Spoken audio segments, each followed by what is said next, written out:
Bonjour et bienvenue dans cette vidéo. Quelle action choisir le lundi 11 mars 2024? Alors le concept c'est toujours le même, hein. On va choisir une action pour qu'elle ait un gros chandelier vert le lundi, donc un achat à l'ouverture, une vente juste avant la clôture, donc on comptera pas les gaps, hein, et éventuellement s'ils y sont, que ce soit baissier ou haussier. Donc le but c'est vraiment d'avoir le corps du chandelier le plus gros possible sur la journée du lundi. Alors, on va voir celle que vous avez proposée, et puis j'en ai rajouté une, et puis on fera le bilan donc à la fin. Comme d'habitude, je rappelle que les informations et analyses données sur cette chaîne sont données à titre indicatif et ne peuvent pas être considérées comme un conseil en investissement. L'investissement boursier est risqué et vous êtes responsable de tous les investissements que vous faites.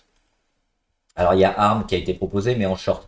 Alors, le short, c'est un peu compliqué parce que certains n'ont pas tous les possibilités d'avoir des shorts sur les actions étrangères notamment, et puis les produits dérivés sur les américaines. On va plutôt le considérer sur les grosses, hein, comme Apple ou Tesla ou autres, hein, les grosses américaines qui sont faciles à shorter. Il y a beaucoup de produits sur tous les brokers. Maintenant, on va quand même la regarder sur ARM. Alors pourquoi je suis pas forcément totalement d'accord aussi? On regarde déjà au niveau de la MACD, on voit qu'il y a une inversion de tendance. Le titre est en consolidation. Donc c'est plutôt normal d'y voir une sorte de mouvement baissier, d'autant qu'elle a fait moins 6%, mais on sait elle est très volatile, hein, dernièrement, donc les 6% c'est à mettre en relation avec ce qui s'est passé dernièrement aussi. À moyen long terme, plutôt moyen, parce qu'elle n'est pas long terme, elle est cote depuis septembre. À moyen terme, elle est largement haussière, hein, elle est dans une tendance de fond, elle a fait un gros boom ici sur les résultats, et depuis elle va revenir un peu à la moyenne.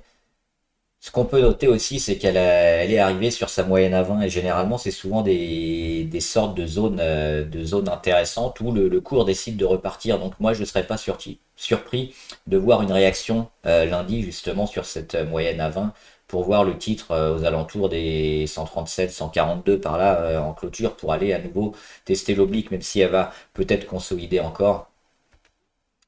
C'est plutôt quelque chose que je vois sur la journée du lundi. On va regarder juste ce qu'elle fait en minutes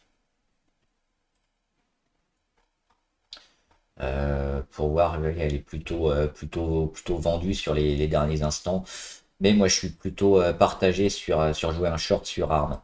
Alors ensuite, AXA c'est la valeur que j'ai proposée en plus. J'ai hésité entre AXA et Orange. J'ai choisi AXA. J'aime bien les deux dernières journées assez fortes avec des beaux chandeliers. Elle est toujours dans une tendance, on le voit, une tendance assez forte, un moyen terme depuis qu'elle a cassé. Elle met quelques gaps qu'elle va pas combler. Le dernier en date, il est ici entre le 21 et le 22 février. On est dans le haut, on va peut-être aller encore étirer les Bollinger en direction des 34 euros. Donc ça peut être plutôt intéressant. Elle est dans une tendance aussi au niveau du RSI, on est en surachat, donc c'est vraiment acheteur. Alors je pense pas qu'on ira taper des gros pourcentages, mais peut-être les 34, oui, ce sera un objectif intéressant à voir. Donc pour AXA, ça me semble plutôt favorable. Et puis on regarde les dernières minutes. Alors les derniers instants sont pas très significatifs. On voit surtout un mouvement de zigzag, hein, dans les dernières heures, mais surtout sur les dernières minutes, on voit ça a été acheté sur le fixing, hein, entre 17h30 et 17h35. On est plutôt rentré à la hausse. Moi j'aime bien ça. Donc c'est plutôt favorable également. On va regarder la BNP. Alors la BNP, c'est pareil, elle a une belle tendance. Elle a eu une zone de réaction ici sur le support à 53,6. Elle est venue sur les 57, elle les a cassés assez rapidement, hein, en 2-3 séances. Elle revient sur ses moyennes, elle est toujours hors des Bollinger. On n'est même pas en surachat. Donc peut-être éventuellement continuer. Maintenant, ça fait quand même quelques jours. Euh, Est-ce qu'on peut aller combler le gap? Moi, ça me semble compliqué de combler un gap quand même sur la BNP de près de 5% en une journée. Et là, il est venu un peu sur toutes les moyennes. C'est peut-être le moment de travailler justement ces moyennes et d'arrêter la belle hausse qu'elle a faite. Maintenant, elle reste quand même plutôt bien orientée, c'est intéressant. Mais j'arrive pas à dénoter des signaux qui vont nous dire que lundi, ça va partir fort, ça va exploser. Il me manque un peu ça, mais sinon oui, au moyen terme. D'ailleurs, moi je suis plutôt favorable sur les bancaires. Mais pour la journée du lundi, je ne vois pas éventuellement de signe. On regarde ce qui s'est passé en minutes. Les derniers instants, c'est un peu l'inverse. Avec, on le voit, c'est plutôt vendu hein, sur les derniers instants. Et puis le fixing, on était à 17h30 à 59 et puis on clôture à 58,93. Donc pas forcément acheteur à tout prix sur la BNP.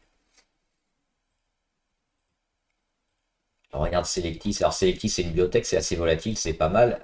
On a eu cette grosse journée du 1er novembre. Après, encore beaucoup de volatilité. On est allé chercher des plus hauts, ici sur les 3,44. Et souvent, la moitié du chandelier, c'est toujours une belle zone intéressante. On a ici les 2,27.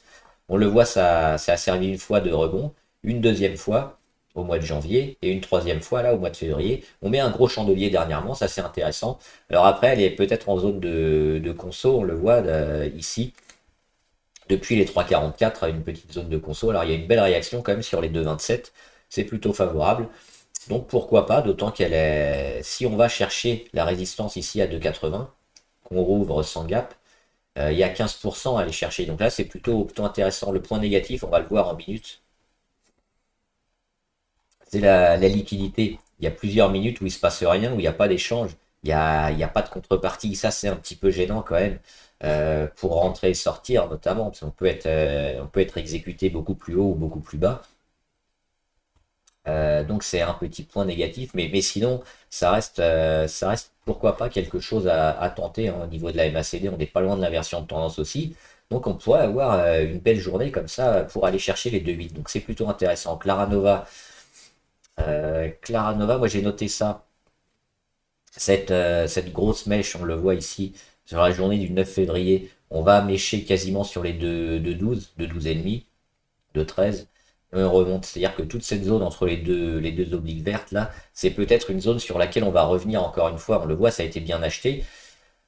Et on est toujours en phase de conso. Alors oui, il y a eu un début de réaction sur le premier support à 2,35. Est-ce qu'on n'irait pas un peu encore en dessous vers les 2,12, 2,13 pour avant de lancer une belle séquence? D'autant qu'on voit au niveau de la conso sur la MACD, on revient à peine sur la ligne des zéros, il n'y a qu'une ligne. Euh, je pense pas qu'on réagisse fortement dès maintenant. Je pense que la conso, elle n'est pas terminée, que ça va encore durer quelques jours. Et qu'après, on pourra avoir ce gros mouvement un peu fort, peut-être ici sur les 2,12, 2,13. Non, on pourrait très bien l'avoir sur les 2,35, mais encore une fois, j'ai pas forcément noté ça sur la journée du lundi. Elis, alors Elis aussi, c'était pour un short autour des 19, 19,20, 19,30, je crois. Donc, alors Elis, moi ça m'embête un peu parce qu'elle est revenue ici sur les 20. On le voit, c'était son plus bas du mois de février. Et on a méché dessus, on le voit, on est quasiment au point près, hein, à quelques centimes au-dessus, à 2 ou 4 centimes au-dessus, et on est remonté. C'est peut-être une zone de réaction hein, sur laquelle le titre va arrêter. Alors éventuellement, on aura une deuxième tentative, un peu comme ça, à moins 2%, donc à plus 2 si on est en short. Mais je ne suis pas sûr qu'on aille en dessous des 20 des lundis, même si la zone, la tendance elle est à la consolidation, hein, on le voit bien sur la MACD, sur le RSI, on revient en territoire plutôt vendeur à 43. Mais la tendance de fond elle est plutôt haussière, donc on est plutôt à des consolidations qui vont être achetées. Jouer du short là-dessus sur une seule journée, ça me semble pas le plus la meilleure des solutions. Et enfin, on a Opera. Donc Opera, c'est aux États-Unis. Ça explose bien, hein, Opera. Et on le voit, les volumes, première vague de volume qui a fait exploser le titre. Et puis là, une deuxième. On dézoome, hein, on était déjà dessus en moyen long terme depuis un moment. Et là, oui, en court terme, c'est en train de rentrer. Donc très favorable. Alors le gap, est-ce qu'il a été comblé? Je crois qu'il a été comblé celui-là. On va pouvoir l'enlever. On est revenu sur la moyenne à 200, on l'a travaillé, et puis on a relancé avec beaucoup de volume. Encore, ça, c'est super favorable. On met des mèches hautes, des mèches basses. Donc, si on choisit de jouer Opéra, il faudra peut-être diviser la taille de position par deux, parce qu'on aura certainement une volatilité plus forte et on va accepter plus de volatilité. C'est-à-dire qu'on va peut-être accepter 3, 4, 5% de volatilité et de moins-value négative parce qu'on va en espérer, si on ouvre sur les mêmes niveaux, on va espérer peut-être faire du plus 13, hein, aller chercher la résistance à 17,63. Donc c'est peut-être ça intéressant, c'est plus spéculatif, c'est plus valorisant peut-être en intraday. Il y a des volumes, il y a quelque chose qui est en train de se passer, donc oui, ça peut être une valeur intéressante euh, à jouer récemment. On va regarder ce qu'elle a fait en minutes. Pas grand-chose en minutes, hein, on le voit, il y a rien de positif, mais les rentrées toujours comme d'habitude, hein, sur les derniers instants. Alors pour conclure un peu sur ces actions, euh, elles sont plutôt toutes intéressantes, hein. Moi j'ai bien aimé. Maintenant, si je veux aller chercher de la performance et que je suis prêt à prendre un petit risque, j'irai plutôt sur Opera parce qu'on voit qu'il y a des volumes, il se passe quelque chose et il y a peut-être un objectif intéressant. Celle-là, elle est plutôt bien. On a également Selectis qui est pas mal avec une belle journée. Ce qui m'embête un peu, c'est la contrepartie, hein. Il y a peu de liquidité, c'est un peu gênant. Et enfin, celle que j'ai proposée, AXA. AXA, c'est peut-être la plus sûre. On aura moins de volatilité sur cette valeur, on aura moins de choses négatives. Peut-être un peu moins à gagner aussi, hein. On va pas taper les 5-6% sur AXA, je pense pas. Mais on est plutôt dans une phase favorable, hein. On a une mèche haute qui est très peu marquée, donc quasiment pas de mèche.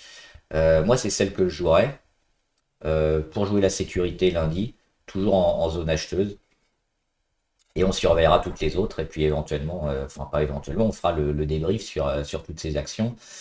Et voilà, donc maintenant vous savez quoi faire, quelle action choisir, et puis on fera le petit débrief dans la semaine. Bon trade, à plus!